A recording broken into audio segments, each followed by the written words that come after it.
WhatsApp guys, welcome to day 145। বেশ কয়েকদিন পরে ছাদে আসার সাহস পাইলাম। আর এই সাহস আমি পেয়েছি মূলত এরকম তীব্র বাতাস দেখে। গতকাল রাতে বৃষ্টি হওয়ার পর থেকে মূলত এরকম বাতাস হচ্ছে। তো ওভারঅল আজকের দিনটাও বলতে পারো বেশ ভালোই, মোটামুটি গরম না হইলেও একটু ঠান্ডা ঠান্ডা ভাব ছিল, বাতাস ছিল, তো গরমটা ওভাবে ফিল হয় নাই। জাস্ট দেখো যে গাছপালাগুলো কিভাবে নড়ছে, মনে হচ্ছে একদম উড়াই নিয়ে যাচ্ছে। একটা ঝড় বৃষ্টি হলে খুব ভালো হয়। গতকাল তো রাতে একটা হয়েছে, আজকে হইলেও মন্দ হয় না। বাই দ্য ওয়ে গাইস, তোমাদের তো গতকাল রাতে আমি বলেছিলাম, আবার দেখিয়েছিলামও, যে আমাদের এখানে কাজ চলছে, মিস্ত্রিরা কাজ করছে, প্লাস আমাদের যে নারকেল গাছটা ওটাও কেটে ফেলছে। তো রাতের হয়তো তোমরা ক্লিয়ার অনেকে বুঝতে পারো নাই, তো দিনের আলোতে আমি তোমাদেরকে দেখাচ্ছি যে আমাদের কাজবাজের গতি কীরকম আর কেমন লাগতেছে এখন দেখতে। দেখতেই পারছো, এই হচ্ছে আমাদের বাড়ির উঠান। এটা কাজ করে সম্পূর্ণ করে ফেলা হয়েছে।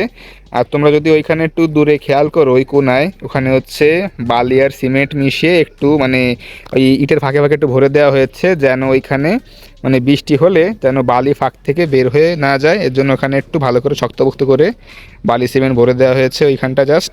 আর এখানে দেখতে পাচ্ছ সেই নারকেল গাছের এই মূলটা কেটে ফেলা হয়েছে।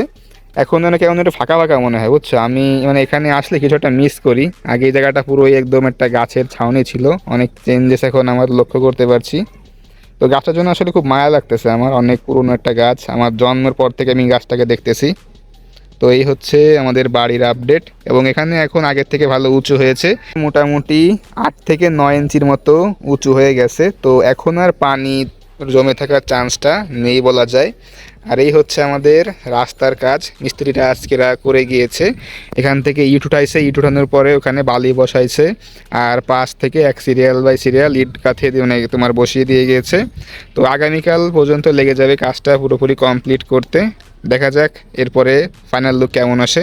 তো একটা বিষয় এখন ভালো লাগছে যে ঝড় বৃষ্টি বা বর্ষা বাদল হলে এখন পানি জমে থাকবে না, যাতায়াতে কোনো রকম সমস্যা হবে না। ইদানিং একটা বিষয় দেখে আমি একটু অবাকই হচ্ছি, ইভেন সেই জিনিসটা আমার সাথে আজও ঘটছে।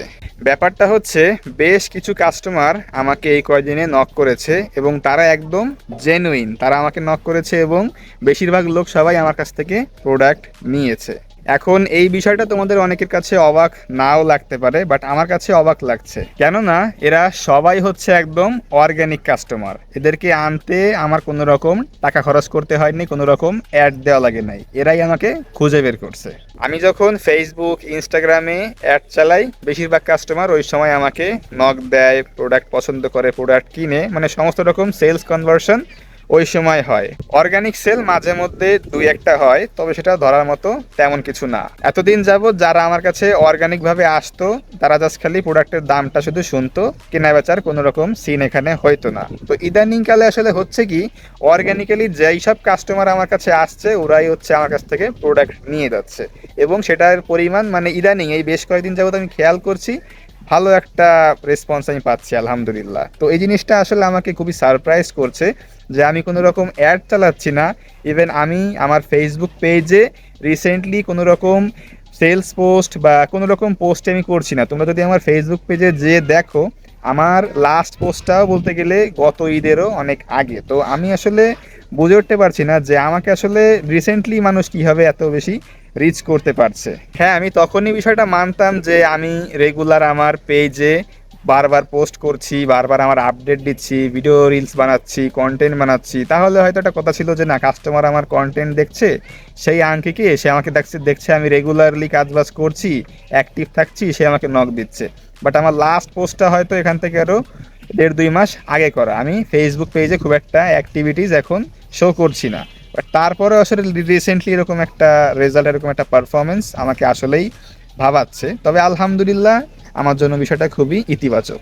অনেস্টলি এই কাহিনীটা ঘটার পরে আল্লাহর ওপর আমার আস্থাটা, বিশ্বাসটা আগের থেকে আরও বেশি বেড়ে গেছে। কেননা আমি লাস্ট অ্যাড রান করেছিলাম রোজারিদের আগে। তো ওই সময় আমি অ্যাড রান করে একটা সেলও করতে পারি নাই। আমার অ্যাড রানের যে টাকাটা সম্পূর্ণ চলে যায় জলে, কোনো রকম লাভই আমার হয়নি, উল্টা আরও হিউজ পরিমাণে একটা লস।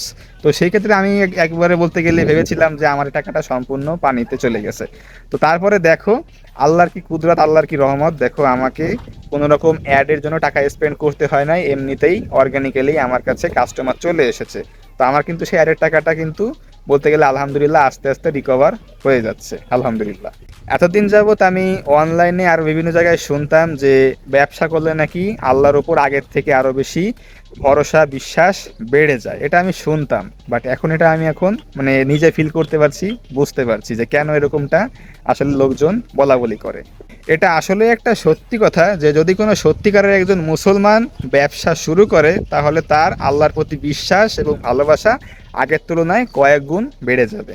এবং আলহামদুলিল্লাহ আমার নিজের বেলাতেও এর কোনো ব্যতিক্রম হয় নাই। তোমরা অনেকেই আছো যারা ব্যবসা করছো, তবে এখনো পর্যন্ত কোনো ভালো রেজাল্ট, ভালো ফলাফল দেখো নাই, শুধু লস আর লস দেখছো, তাদেরকে আমি বলবো যে এখনো হতাশ হয়ে না, নিজের একদম শেষ ইফোর্টটা দাও, একদম হার্ড ওয়ার্ক করো, একদম কঠিনতর মানে কঠিন পরিশ্রম করো, ইনশাল্লাহ আল্লাহ তোমাকে হতাশ করবে না।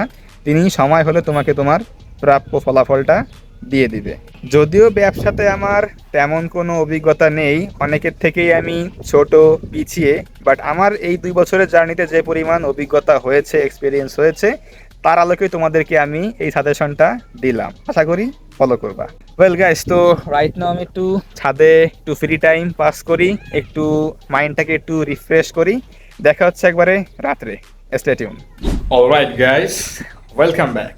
গাইস, হঠাৎ করে আমার একটা কথা মনে পড়লো, সেটা হচ্ছে তোমরা কি আমার পিছনে কিছু বই দেখতে পারছো? ওই যে বই আছে দেও পাজা পাজা একদম, ঠিক আছে, ওইখানে বই আছে, এবারে ওইখানে কয়টা বই আছে। তো এই বই হচ্ছে আমার হঠাৎ করে দেখেই মনে পড়লো যে এগুলা হচ্ছে আমার ইন্টারের বই, আর আমার তো ইন্টার শেষ।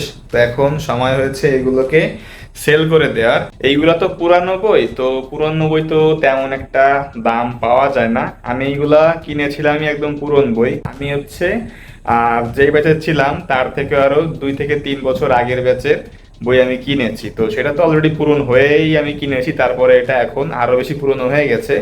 তো কেমন দাম পাবো আমি এখনো মানে জানি না, এই বিষয়ে আমার আইডিয়াও নাই। তো দেখা যাক, কিছু তো একটা পাবো, যেটা পাবো ওইটাই লাভ। তবে সবার আগে চ্যাপ্টার ক্লোজ করব এই দুইটাকে ক্লিয়ার করব, তারপরে হচ্ছে এইটার দিকে আসব। এইটা ক্লিয়ার করে আমি মোটামুটি আমার কাজে রওনা হব। ওকে গাইস, তো হয়তো কথাবার্তা বলে আর ভিডিওটা বেশি লং না করি, এতে আসলে আমার নিজেরও এডিট করতে গেলে অনেক বেশি প্যারা খাওয়া লাগে। তো ভিডিওটা আমি আজকের এখানেই শেষ করছি। দেখা হচ্ছে ইনশাল্লাহ তোমাদের সাথে আগামীকাল। তো সেই পর্যন্ত take care on yourself and আল্লাহ হাফেজ।